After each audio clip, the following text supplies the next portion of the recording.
FCS check down. Oh, boy, what a weekend we had. And we have a very special addition to the show today as Brandon's working on it, closing on that house and getting back into to his homeland, Georgia here. And, well, he's from New York, but, you know, this is adopted home. But Nathan McCrary, Coach Ron Jackson, and Stephen McKenzie's joining us here this afternoon as we do the Week 6 wrap-up, or rack-up, whatever you want to call it. Stephen, so cool to have you on the show. You've been listening to what we used to have, the AQ7 and then the FCS check down, and you've been interacting with us in social media for probably 4 years or more, and what a joy it is to have you finally on the show as we can do these live interview type shows. I'm so thrilled. Any opportunity I get to talk FCS football, I'll take it.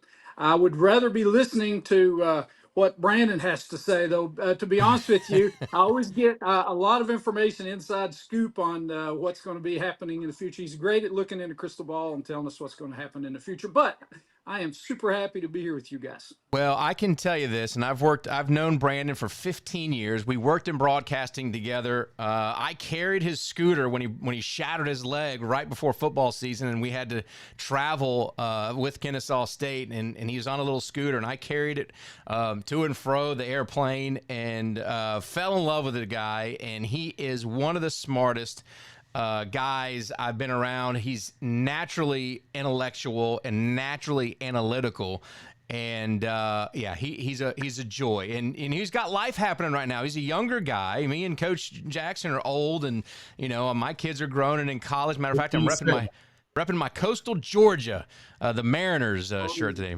Yeah. That's sweet. That's pretty nice. Yeah. Because they're the Mariners. My oldest daughter is down there, and she is a huge football fan, and she actually got a bunch of her classmates listening down in South Georgia, and when they met me, they were like, "Well, you taught us so much about football. We love listening to the podcast," and it is a thrill. But we are live on YouTube, and Coach Jackson's here with us. Coach, you had a weekend off, got a chance to watch some football. You didn't get down to the Austin Peay game, which is a shame. That was a heck of a ball game down there. But talk about your weekend. How the heck are you? Man, I wish I did. You know, me and my wife, we travel so much during the season. She was just she's just a little tired, and she said, "You know what? Why don't we stay at home?" And I said, "You know what? That's fine. I'll do that. But I'm gonna go downstairs where I got my my television and my remote control." So I skipped through a bunch of games, and I'm gonna tell you, I hated that I missed West Georgia. It was Austin Peay had a good atmosphere. Yeah. It was a terrific ball game. You know, that's just an L for old coach, but I'm going to make up for it this week because I'm headed out to Richmond on probably Friday morning and going to get a chance to see Austin Peay play the Colonels on Saturday. Oh, wonderful. Well, that is actually really cool. So, they play EKU. We'll talk about those games, but I wanted to talk about you and Steven's relationship a little bit. Steven, you're there in Kentucky. Coach Jackson's son played there at EKU. What was your relationship, and how did you guys become friends? So I graduated from Eastern in '90, and I'm a Colonel fan, full disclosure, but I'm going to try to be as neutral as I can. I love FCS football. So when I came back to Richmond, we moved back because my children and grandchildren live in central Kentucky in Lexington. Okay. So we moved back, and I had a friend who had season tickets in Box 7, which is where Coach Ron sits. So that's where we became friends, and I would bug him to death. I picked up on how much he knew about FCS football, the whole landscape, not just Eastern. So we've been great, messaging buddies back and forth. He's been so kind to me and letting me in the scoop of things going on in FCS. So, yeah. Well, that is awesome, and I got a chance to go up to Eastern and traveled up there with Kennesaw State's basketball program years and years ago, and got a chance to be around the campus. And I'm walking around and seeing McCrary everywhere. I'm thinking, hey, this is where I belong. I mean, come on, Richmond. Apparently, they had a governor there. I don't know his full name, but it was McCrary, spelled just like me. You usually see McCrary, McCrary. But this is a kind of a silly story. But my grandmother didn't like the way that looked. My grandfather's name was McCrary. Well, she was a hairdresser, stylist. She was like, you know what? I've seen it spelt with an E, and she threw an E in it, and that's the way we've been doing it ever since. It's just one generation. And Yeah. I'll be honest with you, his name is misspelled on his tombstone. He passed away in Oh 2020, wow. 2007. His name is spelled the way she spells it, and his family was none too pleased. But that's the way. That's the way it's spelled, and it kind of came from they worked at a factory together, and to get their paychecks, they had to sign as their name was. Well, they actually misspelled their name on the paychecks, and that's how she got the idea, and she just changed it. And my dad, who's in the military, has had to jump through all kind of hoops because his name is different on the birth certificate than it is elsewhere. But it is a beautiful campus. Richmond's very cool, very close to Lexington. About 30 Yes. minutes away from Lexington? Yeah. Yes, that's good and bad. Yeah. Well, yeah. The shadow of the Big Blue Nation is broad and it is dark, I'll tell you, and it's hard to get any. It's hard to get any media attention or anything around here. But most of the guys they'll invite Coach Wells on one time Yeah. onto their podcast or something, interviewing midseason. But yeah, we're close to the Big Blue Nation for sure. Yeah, and we did Brandon and I did the AQ7. We had Coach Wells on a good bit. Matter of fact, I think we're the first podcast that had him on after his heart incident. So, Remember that interview. yeah, and we obviously he was great to us, and all those coaches were great to us. Everybody we've had on, maybe with the exception of one or two, have always said thank you guys so much for what you do for FCS football. They get it, right? They get it because they're trying to build something. But anyway, let's go ahead and get into these games. We'll get your thoughts on how these games may be affecting the playoff outlook as we're kind of almost getting through halfway through the season. And the first game I want to look at is Montana and Idaho State. It was a big-time score, 42-38. Montana, number 4 team in the country, visiting Idaho State. Michael Wortham contributed significantly with 3 touchdowns for Montana. Kelly Ayotte, the quarterback for Montana, had an impressive performance, throwing 350 yards and completing 23 of 40 passes, including a touchdown. Idaho State initially led 31-18 early in the third quarter after a 3-yard touchdown run by quarterback Dason Brooks.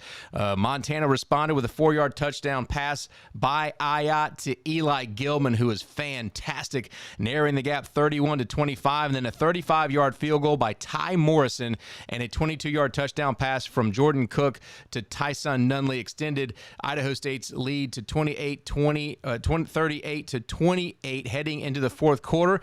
Then Montana came rolling back, a 5-yard touchdown by Eli Gilman, a 9-yard touchdown by the wide receiver Wortham, and that sealed the victory. Big-time victory for Montana over Idaho State. This was a good one. Congratulations to Cody Hawkins and Idaho State. Their record is not as it should be. 2-4, 1-1 in the Big Sky. Montana extends to 5-0, 2-0 in the Big Sky. Jordan Cook completed 33 of 54 passes for Idaho State. He had 421 yards, 2 touchdowns, did throw an interception. The wide receiver, Montana Wortham, had 124 receiving yards, 6 catches, added 41 yards rushing with 2 scores. Dason Brooks had 2 rushing scores for Idaho State. This is a good game between these two. Very, very fascinating to see Idaho State now kind of putting their name on the map there. But Montana stays undefeated there in the Big Sky. They sit on top. But Idaho State is a team. Let's start with them. Cody Hawkins is a name we've talked about. Good coaching pedigree. He's building that Idaho State team. They have been in so many games, just haven't been able to get over the hill. Coach Jackson, I'll start with you. Good football game. Big win for Montana State. They showed some resiliency. Good football game with two good football teams. Idaho State, yeah, they're 2-4, but literally they're still one of the best teams out there, and still got a good shot at making the playoffs. They 1-1 in their conference. I like what Coach Hawkins does. He brings a balanced attack. You would think he'd be more of a passing guy, but he brings a balanced attack. He's built up their defense, and I know they give up 42 against Montana. The problem that you're going to have with the Grizzlies is that not only are they good, but they're deep. Mm-hmm. So in order to beat them, you got to put together a game plan kind of like what Idaho State did. Was you get out early and you kind of hope to hang on once they get their bearings about them. And that's kind of what happened. It's no shame on ain't nothing to hold your heads down on that particular ball game. But Montana is, they're legit. They're one of the top four teams, probably the top two teams in the country right now. Yeah, and I see that I hit the wrong thing here. That's Stephen McKenzie, if you didn't know. That's not Brandon Joseph. Stephen, yeah, Idaho State, a name we don't really talk about going into Big Sky. They were kind of at the bottom of the conference pretty consistently. Happy to see them kind of climbing that rung in the Big Sky. It's a tough conference. It's hard to get lost in the bottom half of the Missouri Valley. It doesn't matter. I mean, those teams are good as well. It's just a big, deep conference. And that game was really close. I didn't watch all of it, but I tuned in towards the end. And just a very entertaining game. I'm sure I kind of wish I'd have watched it from start to finish. But, yeah, Idaho State, good team. It's just a hard road to hoe in that Missouri Valley. Yeah, and you know what? We pick on teams for their logos. Idaho State had that IS logo on their head. They got that Bengal, that snarling Bengal. Man, I'm a fan of that logo, Coach Jackson. We've been pretty hard on teams, but they looked great. They had the black jerseys with the orange pants and the orange helmet. They looked really sharp on the field, playing, and as far as uniform goes, it's just Montana was just too much. Nothing to hang your head, exactly what you were saying, but the Big Sky, the picture's kind of coming into place. Montana State, we'll talk about them a little bit later. Northern Arizona, the top of the Big Sky is what it is, and UC Davis as well getting in there. So, Stephen, yes, I misspoke. I said Missouri Valley, but I mean they're both they're both tough gauntlets to go through. Big Sky, of course. Yeah, and you kind of, Coach Jackson, you can see the top is the top. And New Age Retro immediately sent in a message. Yeah, it's a Big Sky, not in Missouri Valley. What are y'all talking about? Yeah, we'll get a comment. These guys are idiots. They don't know what they're talking about. Trust me, I've had my moments. No worries. But I've got it right in front of me. I just said Missouri Valley because to me, you can mix and match them. They're both really, really. Well, when your brain's kicking on all cylinders, you sometimes you get a little spark, and it's it happens. But Coach Jackson, Big Sky is what it is, right? I mean, it's still. It looks like, Missouri Valley, Big Sky, UAC, these are going to be one of those teams, those conferences that you're looking at multiple playoff contending teams here. Yeah. I mean, listen, the top part of those, especially those three conferences, and I think those are the top three conferences in the country. Yeah. The top 3-4 teams in those conferences and the top team in those conferences have a legit chance of moving forward and winning the national championship. Yeah, absolutely. Now, look, I'll say this: it is good to see more teams involved, and I know we'll get to them in a minute. But the top team out of the UAC right now is Tarleton. I think they can legitimately, and some of their fans, dude, they have gone off on me the last few weeks because I told one of them if I was picking top 25, I would have Tarleton at probably 5th or 6th. Yeah. Mainly because they have not beaten one of the top 4 or 5 teams just yet. And the guy tells me, he says, well, you can't judge them on what they hadn't done. And I said, well, that's what they're getting judged on right now. Right. When I say I'm going to put them 6, it doesn't mean that they don't have a chance to win it. It's just that I've seen the top 4 teams play. Whenever they beat them, they'll get my vote to join them. But more back to your point, yeah, the top 2 teams out of those conferences are literally the top 6 teams in the country. Yeah. Well, and it's getting harder apparently because Idaho State, who used to be kind of in the cellar, they're tough. Yeah. And I'm really happy for Cody Hawkins and that group over there. All right, let's stay out west and talk about UC Davis and Cal Poly. This was a great football game. UC Davis picks up the win. It was over there in San Luis Obispo, California. The 51st Battle of the Golden Horseshoe. Got to come up with some better trophies in the FCS, but we'll take it. Hey, we'll take it. Caden Pennick's performance was fantastic. He threw for a career-high 313 yards and 3 touchdowns, rushed for 60 yards and additional touchdowns. It was a UC Davis win, and thanks to what that quarterback can do, they had to rally in the 4th to take the lead on a 9-yard touchdown run by Carter Vargas. Pennick secured the win with a 7-yard touchdown run, providing a critical insurance score. The Mustangs scored late with a trick play, a 2-yard pass from wide receiver Michael Briscoe to quarterback Bo Kelly, which was beautiful with 1 minute and 54 seconds left, but UC Davis was successful recovering the subsequent onside kick and then was able to manage manage the clock. Again, here we go. A team, Cal Poly, that hasn't been particularly good over the years, comes out and has a big-time game, but it was Caden Pennick picking up career high 313 yards. 21 for 26, 3 touchdowns, responsible for 81% completion percentage. That was a big night for Caden Pennick and UAC, and UC Davis. And one of the things that I had concerns about was the slow start. And once again, UC Davis has another slow start. I'm really starting to wonder if, what's going on. Maybe they're on the cusp of getting defeated somewhere along the line. But you know what? So far, so good. That's a big win for UC Davis. Cal Poly, congratulations on a good showing. Stephen, we'll talk to you right here. We'll start with you.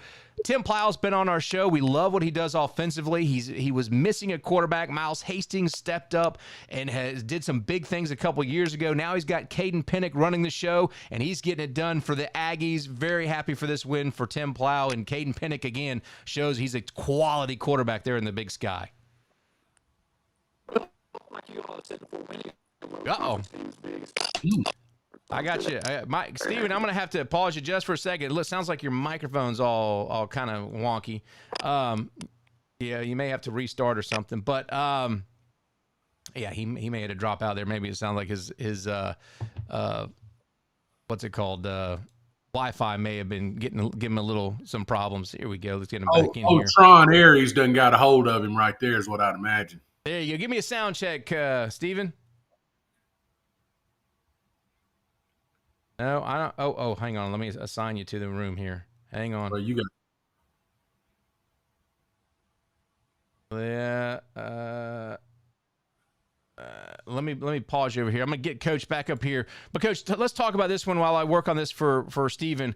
UC Davis, Caden Pennick doing another good job for the Aggies, and again, top quarterback. They're in the Big Sky. Another team that's very, very tough to beat. UC Davis is going to get everybody's best shot, especially when they're on the road. So, I'm kind of like you about the slow starts, but I kind of understand it because, again, they're getting everybody's best shots, and they're getting them, they're getting everybody on the road right now. It's not your granddad's Cal Poly team anymore.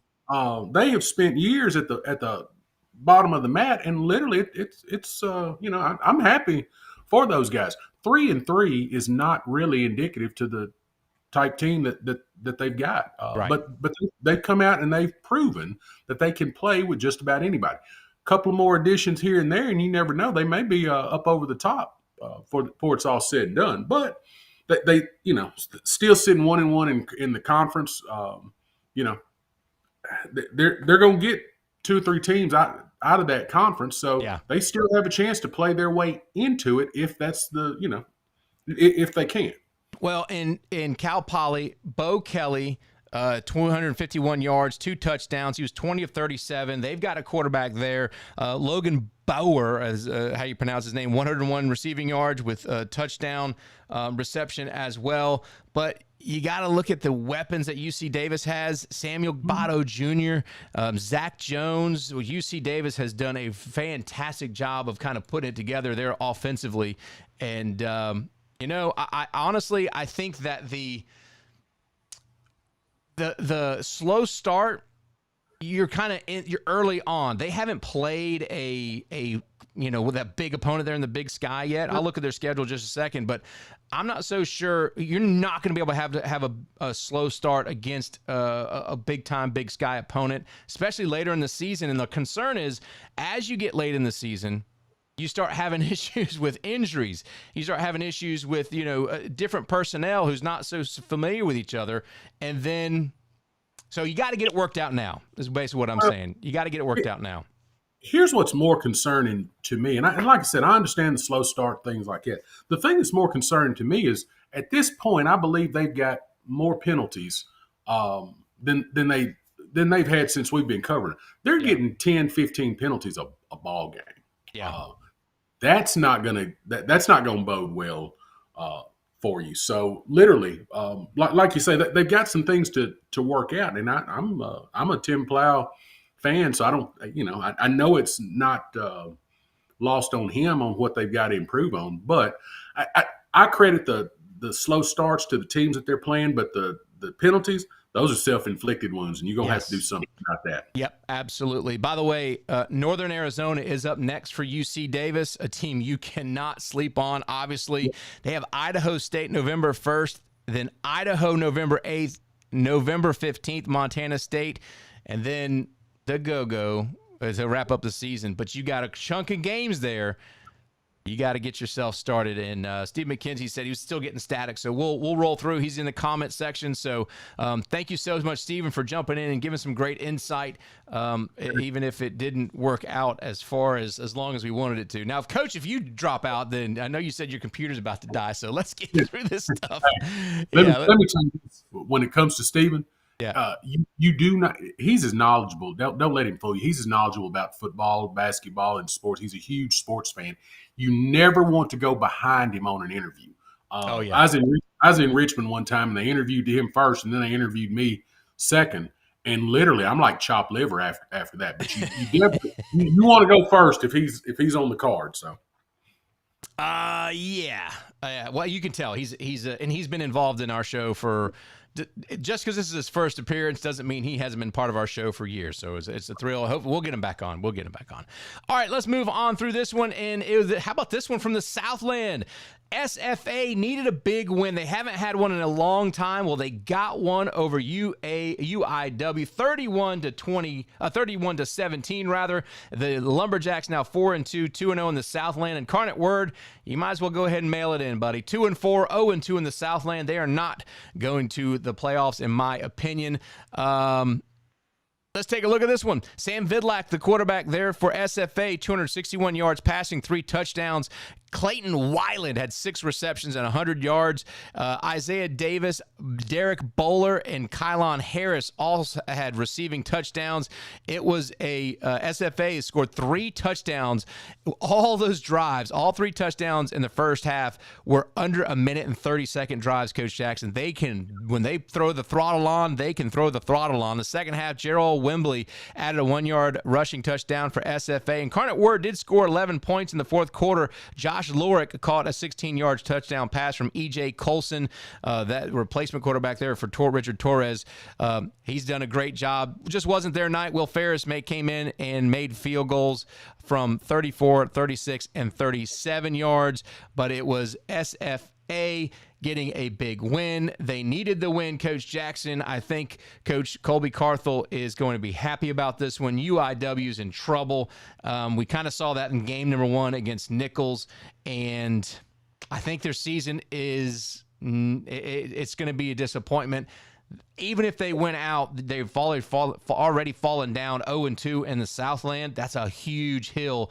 And behind SFA in the standings, you got Southeastern Louisiana who's in there. You got some Lamar who's playing well in the Southland. So, yeah, it may be a wrap. They're not going to the playoffs, and it's really a shame. I'm gonna rant on them a little bit. So Come on, they can give me hell if that's what they want to do. But hey, their running back only carries the ball 10 times. Yeah. And I've said it for the last couple of weeks. If they want to win and win consistently, they're going to have to get to – in the games that they won, they ran the ball much better than what they did Saturday. But you're not going to be able to throw it 50 times and run the ball 10, 12 times a ball game. I get it. They control time of possession. But literally, it's the way they go about it offensively this year is not it's just not a successful. It's not. There's no keys for success there. To lose that game at home, they ought to be ashamed of themselves. And the worst part about it is with being 0-2 in the conference right now, it's just going to be flag football for the rest of the season for them. I don't know where they go from here except for out the gate. Yeah, I agree. By the way, Charlie Mitchell, we kind of went past the Big Sky. We'll get back there in a little bit. But he said he loved with the Big Sky when everybody played it, everybody. And that is a problem because even in the Southland Conference, SFA doesn't play Southeast Louisiana. So you have these opponents, and you went to a 12-game season, which I think is going to benefit the conferences that don't play each other in the fully in the season. It's a problem. That's why these conferences have got to have some kind of championship, in my opinion. I think that's just the way it should be. But I don't think you do any favors, because the questions always come. Well, they didn't play this person. Well, they didn't play that person. That's going to be a problem if Southeastern Louisiana doesn't play whoever's at the top. It could be a problem. So yeah, Charlie, thanks for the comments there. And I do like when those teams play each other. Yeah. It just answers a lot of those questions, and you're still trying to figure things out. It seems like the FCS is still trying to figure things out. You got the CAA that's going to have like 16 teams one year, 18 teams the next, now down to 14, and how they the SWAC's got the East-West division, and so I kind of like that. And you can have an East-West division, and then you have a championship, but then now you got to find a way to play out. We're still trying to figure all of it out. Ivy League's coming into the playoffs, but. No, I agree with Charlie there. I like it when everybody plays everybody else. All right, let's move on to the MVFC. It was the number one team in the land, picking up the win 33-16. NDSU now 5-0 and 2-0 in the MVFC. Illinois State 3-2, 0-1 in the MVFC. This one was in Normal, Illinois, and Barika Panu rushed 14 times for 116 yards, scored a pivotal 42-yard touchdown in the second quarter, establishing the Bison's lead. But it was quarterback Cole Payton's performance, 12 of 14, 194 yards, one touchdown. He rushed 15 times for 79 yards, contributing to a 2-point conversion. And Coach Jackson, if you watch this football game and you watch NDSU, Cole Payton has command of the entire field the entire game. This guy is so good. I mean, he's the reason why NDSU, in my opinion, is going to win the national championship. I don't think anyone's going to touch them, and I can say it here in week 6. I think NDSU, if Cole Payton stays healthy, he is going to be a national championship winning quarterback. He is unbelievable. Illinois State narrowed the gap 18-16 with a 75-yard drive culminating in a 3-yard touchdown pass from Tommy Rittenhouse. NDSU responded with a touchdown pass to Bryce Lance, extending the lead to 25-16. And they scored later. By the way, NDSU forced 3-and-out after Illinois scoring drive. Key players Nathaniel Stalling had 11 tackles, and Logan Kopp had 9 tackles for NDSU. In Illinois State, it was Shadowell Ngupa had led the team with 7 tackles. NDSU hosts Southern Illinois next. Illinois State travels to Murray State. But again, NDSU picking up a huge win. Ty Niekamp, by the way, recorded the first safety since 2018 for Illinois State. They had a 2-0 lead. When I saw that score, I was like, oh, what in the world's going on there? We got baseball championships coming on. I don't know what's happening, a 2-0 score. But first safety there. Ty Niekamp's legit, by the way. Illinois State and Ty Niekamp, forget that guy. He is an NFL player all day long. So we'll see how it goes. Coach Jackson, NDSU, legit. Yeah, it's just an absolute muscle flex, and that's what we said on the show. The funny thing is Illinois State probably beats teams 5 through 20 or 5 through 25 all day long. Yeah. But literally, and look, they didn't play bad. They just not good enough. Not enough horses. Yeah, that's what it was. If you watched it, I thought the offensive line for Illinois State was able to protect Tommy Rittenhouse. I thought the defensive line in the trenches, I thought Illinois State was as good as a team you see against NDSU. But there's an X factor for these championship-type teams, and it's Cole Payton. I can't believe NDSU has found another quarterback to be that guy, but they have. He is unbelievable. I'm so impressed with him. If you haven't got a chance to check him out, you got to watch him. He just he's fast. Yeah. He's a decisive quarterback. I mean, it's just he is legit, man. I can't talk about him enough. He's fantastic.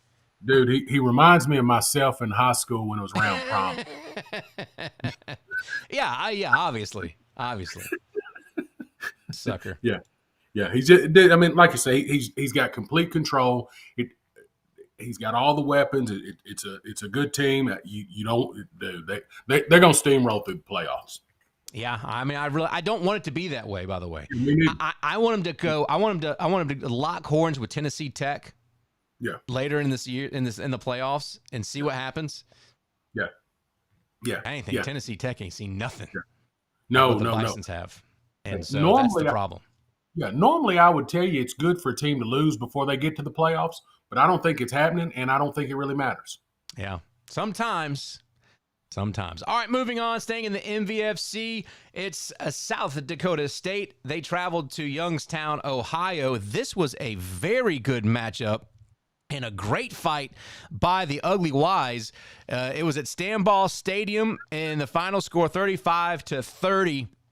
Youngstown State led 14-0 early, scoring 20 on a 23-yard pass from Bo Brungard to Max Tomzak and a 4-yard run by from Brungard rather. But he threw for 275 yards and rushed for 130 with 3 touchdown passes to Tomzak. The Bison, not the Bison. Oh boy, don't forgive me. The Jackrabbits trailed 17-7 at halftime, but scored 21 points in the third quarter. Of course they did. And running back Julius Luffridge, the transfer from Fordham, was pivotal with 4 second-half touchdowns, finishing with 176 yards on 25 carries. It was a strong start by Youngstown, but you cannot blink against this South Dakota State team. They are continued to be undefeated. Bo Brungard, again, career-high 3 touchdowns, passing and 1 rushing touchdown, easy for me to say. And those 21 points there in the third obviously flipped the script on the game momentum, and then it was just the Jackrabbits holding on. But what a game. We've seen Youngstown State fans talk about this team, saying this is legit. Pay attention. Doug Phillips there got that team playing extremely well. They ran into the number 2 team in the nation and just couldn't find a way to pull out the win. But again, like Idaho State, Youngstown State is building. Now you got to keep those players from entering the transfer portal and build some consistency, and Youngstown State will be a playoff team and a good team that can go deep in the playoffs for years to come if they handle it. But this was a good win for SDSU, getting behind some adversity and then picking up the win. Yeah, good win on the road. I actually saw a lot of that game. That's as best as I've seen a crowd at Youngstown State. And literally, I mean, close. I guess if you add that Ugly Wild in, it's close-y. Not quite good. Just like I said, just not quite good enough. Yeah. But you got to be proud of what Doug Phillips is building there at Youngstown. But they still a couple of players away. Yeah, I agree. And this is on the road, SDSU going across the country. That is a team-building win for that program. So you better watch out. They're tough, they're good, and they're getting it done in ways that veteran teams, get it done. And we're still fairly halfway through the season. Yeah, again, South Dakota State is going to be something to be reckoned with in the playoffs. All right, back over to the Big Sky, Montana State and Northern Arizona. I think a lot of us wanted this one to be a better game than it actually ended up being. Montana State, they faced those Lumberjacks. It was a thrilling football game at the walk-up Sky Dome there in Flagstaff. NAU led 7-0 after a 57-yard drive, culminated in a touchdown by Seth Cromwell. However, the momentum shifted dramatically when Taco Dowler returned a 90-yard punt for a touchdown, marking the longest punt return in Bobcat history, tying the game at 7-7. Dowler continued to ignite the scoring for Montana State. He leading the 3 consecutive touchdowns and a halftime lead of 20-7. Justin Lampson, the Bobcats quarterback, completed 13 of 19 for 213 yards and 2 touchdowns, while the team rushed for 196 yards. The second half saw Montana State extend its lead further, with Rocky Lencioni and Lamson contributing to a total of 34 unanswered points. This was a one-way game, unfortunately. Montana State, 417 yards of offense, averaging 8 yards per play, Coach Jackson. This was a dominating performance against a ranked opponent, and this showed the Bobcats ain't backing down from nobody. Very, very good win for Montana State, and they're in the Big Sky. Northern Arizona just shows they still have a couple steps. Brian Wright's doing things going in the right direction, but they still have some work to do there for Northern Arizona. Big win for Montana State. Yeah, just another muscle flex for Montana State. I mean, they're going to walk away with that conference championship. You know, it Northern Arizona is building. They just Yeah. not built yet. Yeah. Um, And that's the trick, Coach, because with the transfer portal, you get a couple of good plays, and all of a sudden a FBS team comes calling with an NIL money. I don't like it. I don't like it. Yeah, I wish they'd get to the point where they just, for the FCS teams, if they would just put a value on every position, 100,000 for your quarterback, 50,000 for your whatever. Come up with a value. When that kid transfers, if you take him in, pay the FCS team, and move on forward. Yeah, I mean, yeah, it ain't gonna happen, but still, it's not. I mean, and that's that collective bargaining for like a union kind of representation for the players, and it's all up in the air. I do like the move to a single transfer portal window, however, later in the season. So that may have some effect. Well, some coaches will be able to get some sleep. I can tell you that. Well, I don't know about that, but they'll they'll figure something out. Hey, a game we didn't really talk about coming into this one. This ended up being a great football game and a important football game in the Southland. Nichols, they fall to Lamar 24-17. We talk about Pete Rosamondo. It seemed like every single week, Lamar playing extremely good football, picking up a huge win in the Southland, 4-1, now 1-0, and Nichols drops to 1-5. In this one, let me tell you, it was a dramatic game. Lamar defeated Nichols at 24-17 score. It was Provost Humphrey Stadium, fueled by two explosive plays that defined the game with a score tied at 17 and under 4 minutes remaining. Lamar's Kendon Fuselier returned a punt 88 yards for the go-ahead touchdown, his second straight year with a scoring a punt return for the Colonels. The play secured Lamar's, I'm sorry, for a second, the Cardinals. The play secured Lamar's fourth consecutive victory, and their record is, again, 4-1, 1-0 in the Southland. They opened the game with an 85-yard touchdown pass from Aiden McCown to Blake Thomas, so they used some big plays.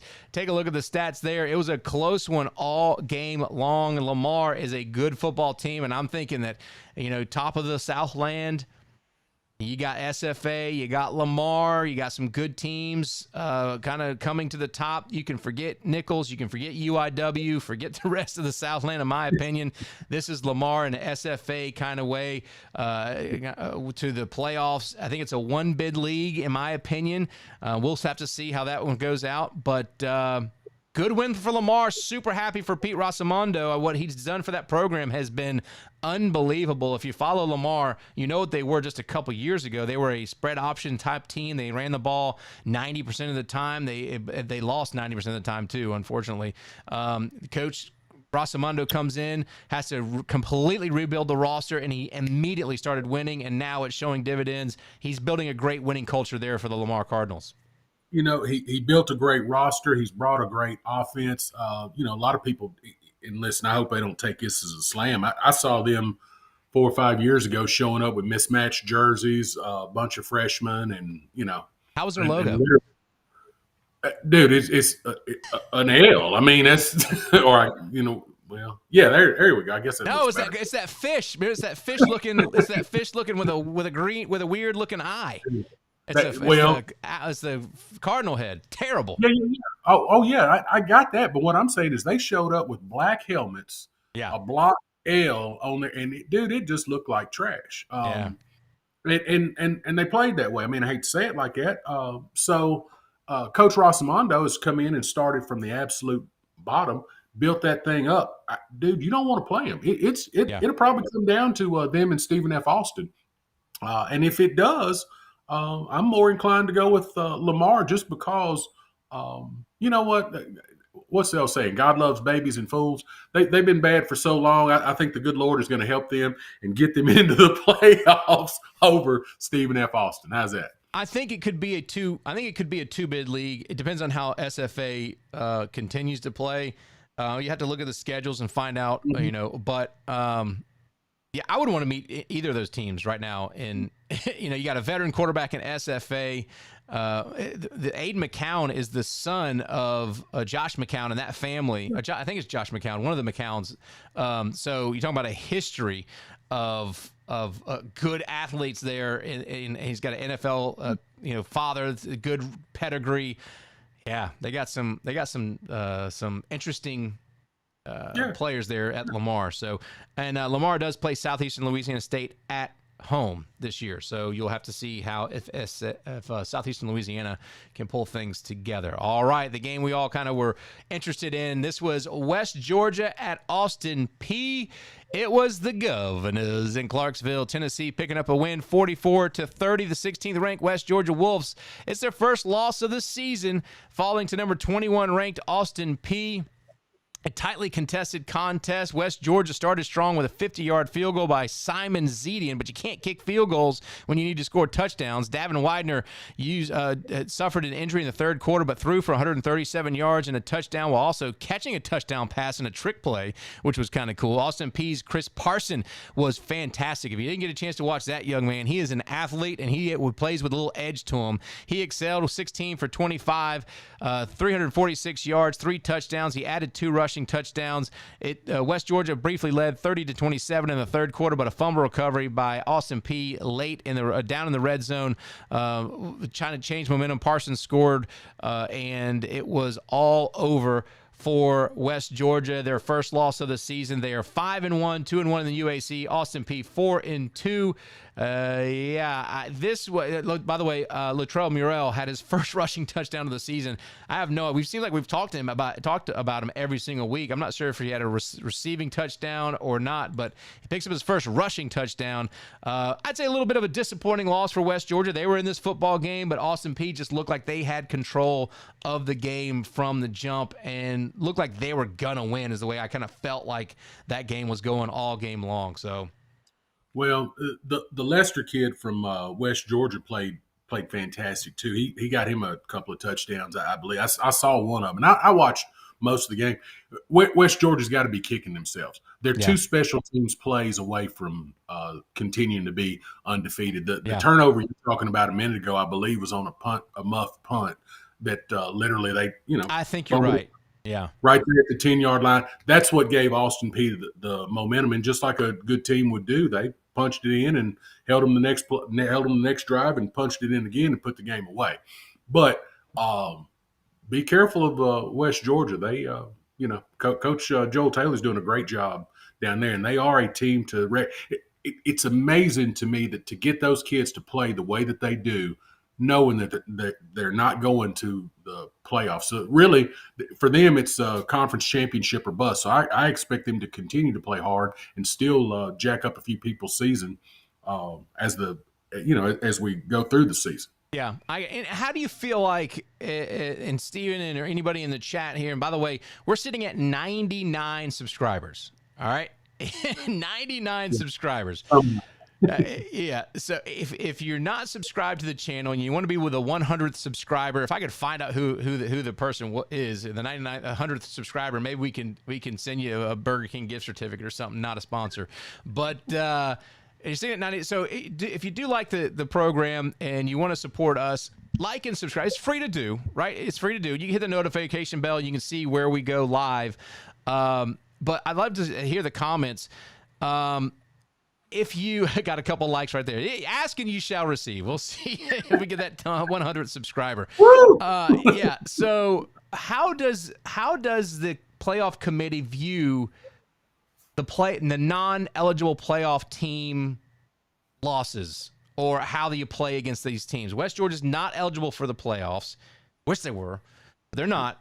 How does that have any role in how this whole thing, comes off? It does a little bit because they work both sides of the fence. Yeah. If they're no good, or if they're, I don't want to say they're no good. If it's not a very competitive team, they don't count the win or the loss. If they're good, like West Georgia's a top 25 team. If you beat them, you're going to get the strength of schedule bump by beating a top 25 team. My real issue is that nowadays with the transfer portal, these teams can play. They can get their rosters together fairly quickly.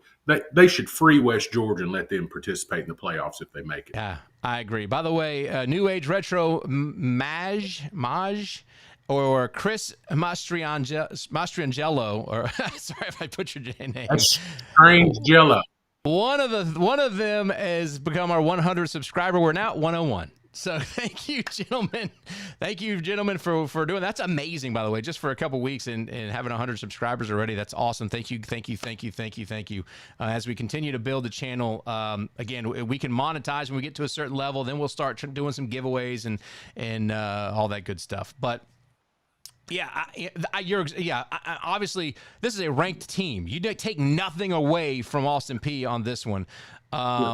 And Chris is a Monmouth football alum. Oh, great! What years did you play, Chris?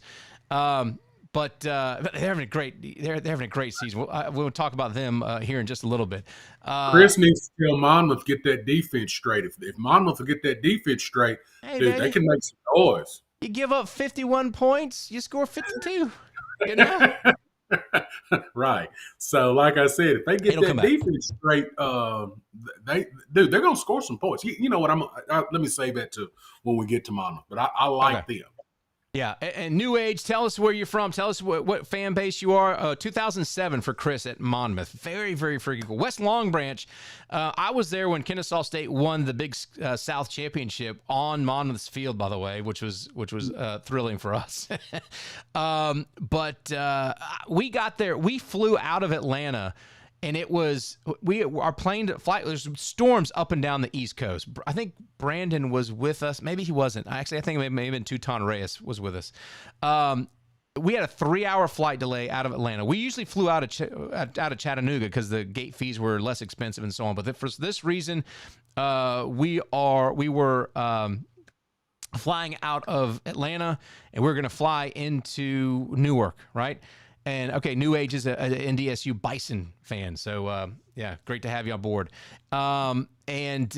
So we, 3 hours delay, we're flying in the air, and they come back, they go, hey, they've diverted us to White Plains, New York, right? And so Jay Bailey, who's the KSU ops guy, you want to talk about, he's in the air. Somehow when we landed, we had buses waiting for us. We were able to get on the bus, and we drove across New York down into New Jersey and got into West Long Branch. And we were absolutely exhausted. Me and David Bell, who was the SID for Charlie Mitchell is a Montana Grizz fan. Great. Thank you from Polson, Montana. I tell you, I would move out to Montana if I could find a girlfriend that would go staying in the cold. Sweet Elizabeth said, I ain't going out there, buddy. So we go into West Long Branch, and we're waiting. Me and David Bell, the SID for Kennesaw State, walk to a little hole-in-the-wall pizza joint, and they got fried chicken and roasted chickens all in the window. So I don't know what kind of place it was. We had the best pizza. Coach, I'll send you a picture of it. Maybe we'll post it on Twitter. It was the best pizza I had ever. Maybe it's because I was so hungry. But it was the best. My God, it was good. Now, the West Long Branch, I will always think about that pizza when I think about Monmouth football. Wow. But congratulations on a great season so far, Chris. Yeah, they're having a good season. All right, Coach. We got a couple bundle games we're going to get through here. We've been going for about 49 minutes. Let's go ahead and get to these other games. Lots around the FCS that I kind of wanted to talk to. And this first one, we'll talk about Monmouth putting up 49 points, but they allowed 38 points there to Delaware State and Deshaun Jackson's crew. Again, good win for Monmouth. Yeah, a W's a W, but you got to find some kind of defense, because it's not going to get any easier in the CAA, and we'll take a look at their schedule. But, Coach, big win for Monmouth. Congratulations to them. They did it again. Love what they're doing on the offensive side of the ball. Hate what they're doing on the defensive side of the ball. But I do love what they do on the offensive side of the ball. They're multiple. They got multiple receivers. They've got literally. If they get that defense together, they're a deep run playoff team if they get that defense together. Up next is Towson for Monmouth. Then they play Stony Brook, Hampton, Bryant. They do have New Hampshire, and North Carolina A&T, and UAlbany. So I'm saying Monmouth's path is very favorable right now. I hope they breaks Hampton. Yeah. We'll talk about them too, Coach Jackson. We'll talk about them too. Villanova absolutely destroyed UNH. This was a shocker, 37-7. It was one score for the Wildcats there in the first quarter, and then Villanova shut them out. And I tell you, Nova looked like the monster that they used to be over New Hampshire. It was the Battle of the Wildcats. And Villanova absolutely dominated New Hampshire. Surprise there? A little bit. I'm surprised that they held New Hampshire. Well, I'm not surprised that they held them to 7 points. I'm surprised that they scored 37 points. Yeah. I would figure that game's going to be 17-7, 17-10, or something like that. If Villanova puts 30 points on the board, the way their defense plays, they're going to be a tough out. I put this one on here for you, Morgan State and Georgetown. Tell me about this one. Man, I was so glad to see that Hail Mary fall out of the air and Morgan State blow up. It was dude, I've probably replayed that play 150 times already. Yeah. Yeah, I don't care if Morgan State. You know what? If Morgan State and Hampton play, hopefully the bus blows up or something. Somehow both of them can lose. That'd be great for me. Okay. Well, whatever's going on there with you and Morgan State, we'll keep it at. Dayton picks up a win over Morehead State. It was Gardner-Webb over Charleston Southern. What a mess the Buccaneers are. Poor Charleston Southern. They just cannot get it together. Maine picks up a win over Bryant. And Bryant had that FBS win earlier in the season. Not so much. Maine's missing Derek Robertson. But they found a way to get it done 34-14. Lehigh over Yale. That was a great win for Lehigh, by the way. Very, very good. Tennessee Tech puts up 66 points over Western Illinois. I know the Leathernecks aren't a program that you would consider particularly tough, but congratulations. Tennessee Tech's done it in, Coach. Hey, you can only play the teams that are on your schedule. I'm happy for Tennessee Tech, but they got some tougher games coming towards them. Yeah, I'm actually looking at their schedule. Oops, a daisy. Their Look at their schedule. Kiko Vesperis. Yeah. Their quarterback, he's fantastic. Kiko Vesperis, and he's getting national attention. Obviously, transferred from Eastern Washington, and if they're 5-0, he's definitely getting attention. They have Charleston Southern up next, then Lindenwood, SEMO, Gardner-Webb, Eastern Illinois. They do have a late SEC opponent in Kentucky. Final game of the season is UT Martin. So I'm thinking Tennessee Tech's path to the playoffs is going to be pretty interesting. Pretty favorable. So, we'll see how that one goes. Let's see. Okay, Chris comes in. Does CAA get 3 teams or 2 teams this year? Seems like the 2 teams this year. You know what? I think they get the 3rd team just because they're the CAA, and you look around that region, and you got to find a team somewhere. So we'll see if the OVC Big South can. Right. Chattanooga's a mess. I don't know. I think they get the nod because there's a CAA. They're not going to pull a couple teams from the Patriot. I think you may get 3. I wouldn't be shocked. I wouldn't be shocked if they only got 2, Chris. Honestly, but not great. I think they get 3, and the reason being is because I don't think the Southern Conference. I think the Southern Conference is a 1-team league, and I think the OVC is probably a 1-team bid too. So, they got to come up with them from somewhere. So I think they get 3. Yeah, we'll look at the standings here shortly as well as we continue to go through these. Penn picks up a win at Dartmouth. Butler knocks off the Tommies like I said they would, Coach, and I got a little heat from Brandon, but Butler gets it done. By the way, he did pick up I think he picked the Lindenwood game, which was a little bit shocking. Harvard 59 points there. Holy Cross.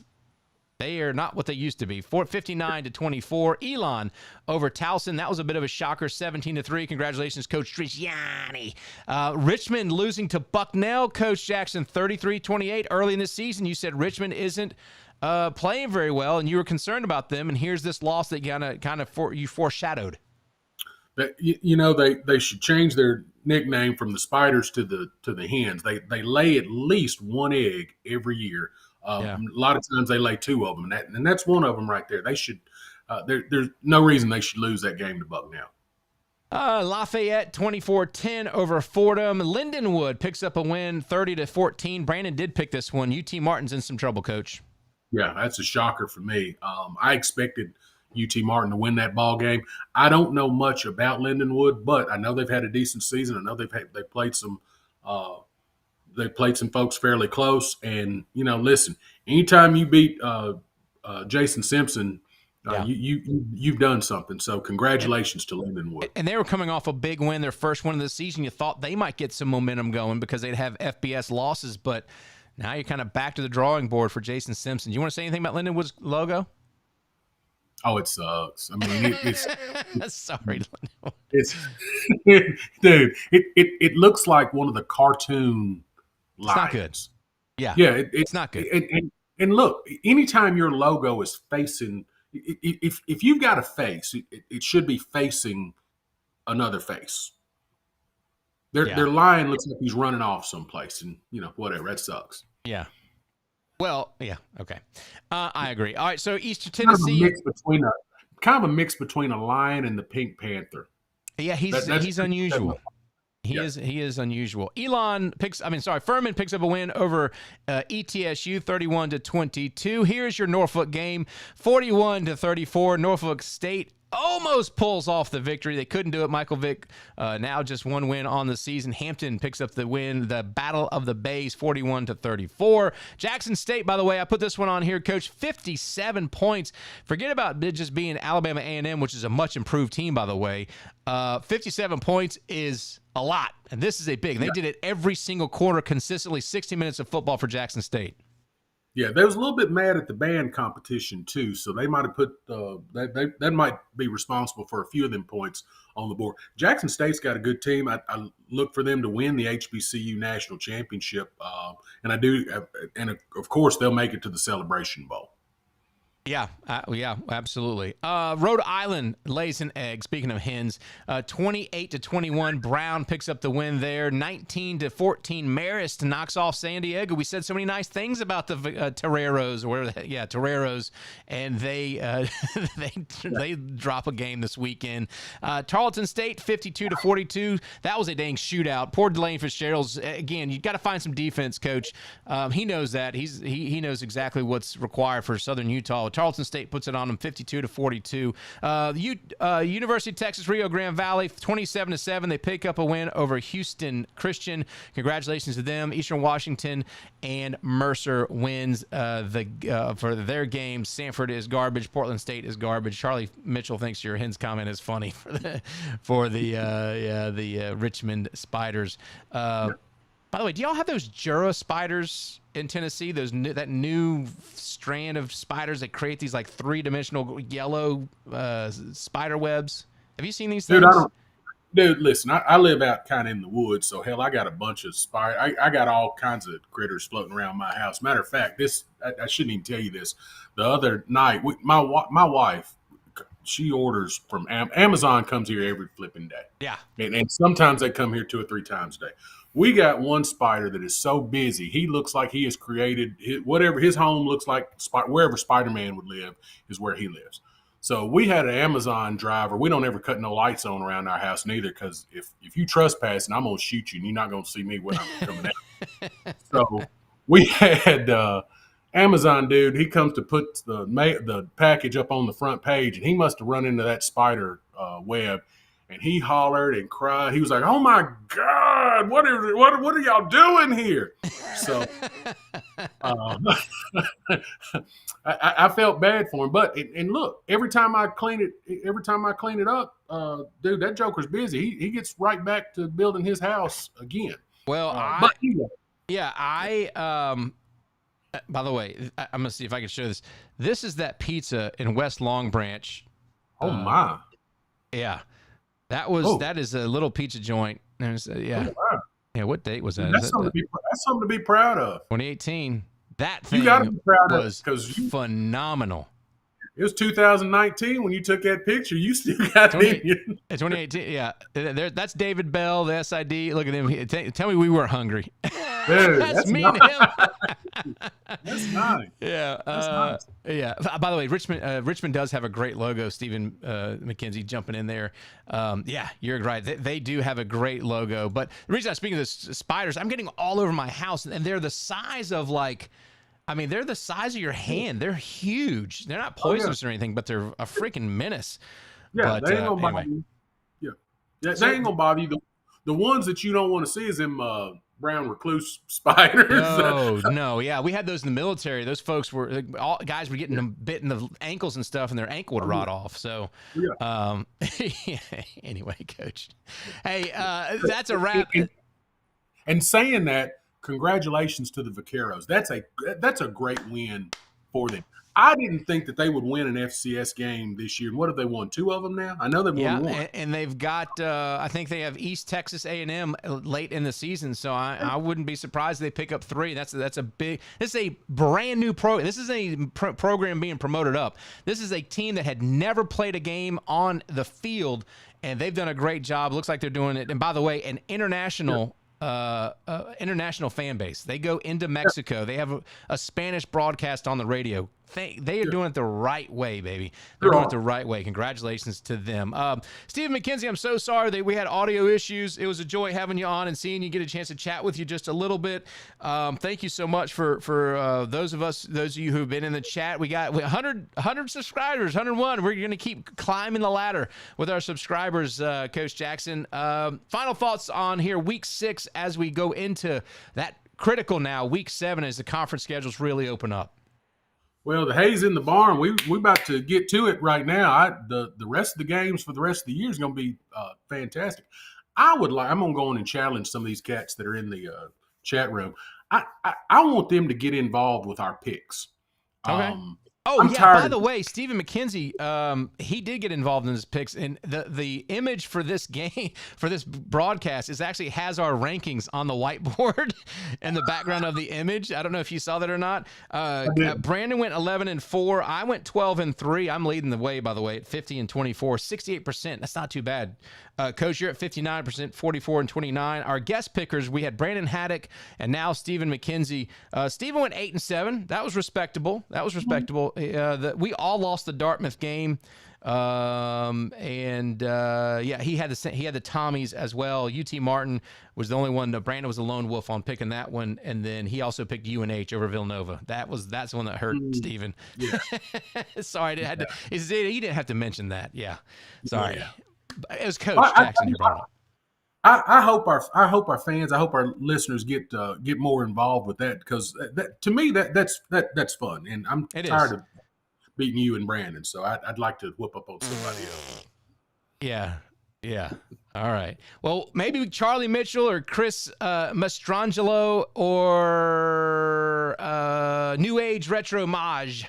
Or Madge, one of you 3. If you want to be part of our Pick'em segment, man, let me know, and we'll coordinate with you on the socials. And you can follow Coach Jackson at GOS_Coach _Ron. Follow me at McCrary Radio. Follow Brandon Joseph at B Joseph Radio. It's always fun. We're going to do a midweek show. Hopefully have some guests. We've reached out to Jeff Ferris. We've reached out to a couple other coaches, trying to get them on for the upcoming week. We'll see what happens. Listen, they're always busy in the trying to get my schedule. Coach, you're retired, so it's like you're like whenever.